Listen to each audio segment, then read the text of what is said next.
Constitutional remedy அப்படின்னா என்னன்னா, கான்ஸ்டிடியூஷன்ல கொடுக்கப்பட்ட ஃபண்டமெண்டல் ரைட்ஸை பாதுகாக்கிறதுக்காக கான்ஸ்டிடியூஷன்லயே ஏதாவது வழிமுறைகள் கொடுத்துருக்காங்களா அப்படின்னு சொல்லி பாக்குறது தான் இந்த கான்ஸ்டியூஷனல் ரெமிடி அப்படிங்கிறது.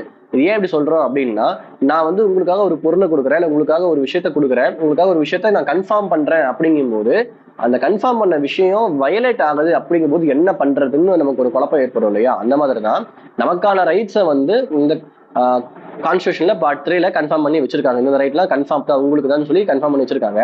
அது வயலேட் ஆனா என்ன பண்றதுன்னு சொல்லி ஒரு கேள்வி எழும்போது அதே ஃபண்டமெண்டல் ரைட்லயே ஆர்டிகல் 32 என்ன சொல்லியிருக்காங்க அப்படின்னா, இந்த மாதிரி உங்களுக்கான ஃபண்டமெண்டல் ரைட்ஸ் சேஃப்கார்ட் பண்றதுக்கும் அதை வந்து என்ஃபோர்ஸ் பண்றதுக்கும் நீங்க டைரக்டா சுப்ரீம் கோர்ட்டை அப்ரோச் பண்ண முடியும் அப்படின்னு சொல்லிட்டு ஆர்டிகல் 32 சொல்லியிருக்காங்க. சரி, நான் சுப்ரீம் கோர்ட்டை அப்ரோச் பண்றேன், அப்ப அடுத்து நான் என்ன பண்றது அப்படின்னு பார்த்தோம் அப்படின்னா, சுப்ரீம் கோர்ட் கிட்ட நம்ம என்ன சொல்லணும் அப்படின்னா, இந்த மாதிரி என்னோட ஃபண்டமெண்டல் ரைட்ஸை வந்து நீங்க என்ஃபோர்ஸ் பண்ணுங்கன்னு சொல்லி சொல்லணும். எப்படி அவங்க என்ஃபோர்ஸ் பண்ணுவாங்க அப்படின்னா, ஸ்டேட்டுக்கு அகைன்ஸ்டா டைரக்ஷன் கொடுப்பாங்க, ஆர்டர் கொடுப்பாங்க, ரிட்ஸ் இஷ்யூ பண்ணுவாங்க. ஸோ இந்த 3 வழியில வந்து அவங்க ஃபண்டமெண்டல் ரைட்ஸை என்ஃபோர்ஸ் பண்றதுக்கு எல்லா வேலையும் செய்வாங்க.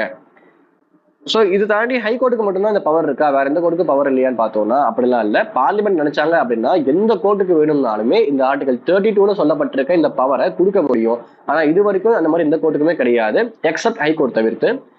ஸோ இந்த ஆர்டிகல் 32 அப்படிங்கிறது மற்ற ப்ரொவிஷன்ஸ் மாதிரி அப்பப்போ சஸ்பெண்ட் பண்ண முடியுமா, இந்த செக்ஷனுக்கு இந்த ப்ரொவிஷனுக்கு கேஸ்லாம் ஃபைல் பண்ணாதீங்கன்னு சொல்லி சஸ்பெண்ட் பண்ண முடியுமான்னு பார்த்தா அப்படிலாம் கிடையாது.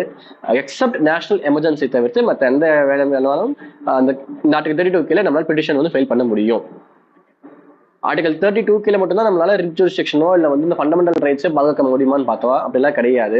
சுப்ரீம் கோர்ட் தாண்டி ஹைகோர்ட்டுக்கு அண்டர் ஆர்டிகல் 226 மூலியமா நம்மளால ஃபண்டமெண்டல் ரைட் வயலேட் ஆகிருக்கு அப்படிங்கிறதுக்காக மட்டும் இல்லை, எந்த விஷயம் நமக்கு வந்து தேவைப்பட்டாலுமே கூட ஆர்டிகல் 226 மூலியமா ரிட் பெட்டிஷன் ஃபைல் பண்றதுக்கு நம்ம ஹைகோர்ட்டையும் நம்மளால அப்ரோச் பண்ண முடியும். இந்த ஹைகோர்ட் பொறுத்த வரைக்கும் என்ன டிஃபரன்ஸ் பார்த்தோம் அப்படின்னா, சுப்ரீம் கோர்ட்டுக்கு மேண்டேட்டரி, அந்த ஃபண்டமெண்டல் ரைட் வயலேட் ஆகிருக்கு சுப்ரீம் கோர்ட் நினைச்சாங்க அப்படின்னா கண்டிப்பா எடுத்து தான் ஆகணும். வேற இந்த ஹைகோர்ட் பொறுத்த வரைக்கும் டிஸ்கிரிஷனரி தான், நினைச்சா அவங்க எடுத்துப்பாங்க. ஃபண்டமெண்டல் ரைட்டை வயலேட் ஆயிருந்தாலும் எடுக்க முடியாதுன்னு சொல்லிட்டாங்க, எடுக்கவும் முடியாது. இது டிஸ்கிரிஷனரி. ரெண்டாவது, சுப்ரீம் கோர்ட் பொறுத்த வரைக்கும் அகேன்ஸ்ட் ஸ்டேட் மட்டும்தான். பட் இங்க வந்து against state, against any person.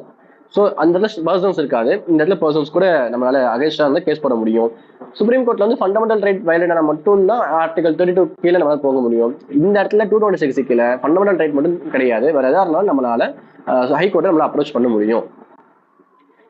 நம்ம இந்த ஹைகோர்ட்லயும் சுப்ரீம் கோர்ட்லயும் இருக்கக்கூடிய இந்த ரிட் ஜூரிஸ்டிக்ஷன் அப்படிங்கிறது basic structure of the constitution அப்படின்னு சொல்லி Chandrakumar versus Union of India 1997 கேஸை டிசைட் பண்றாங்க.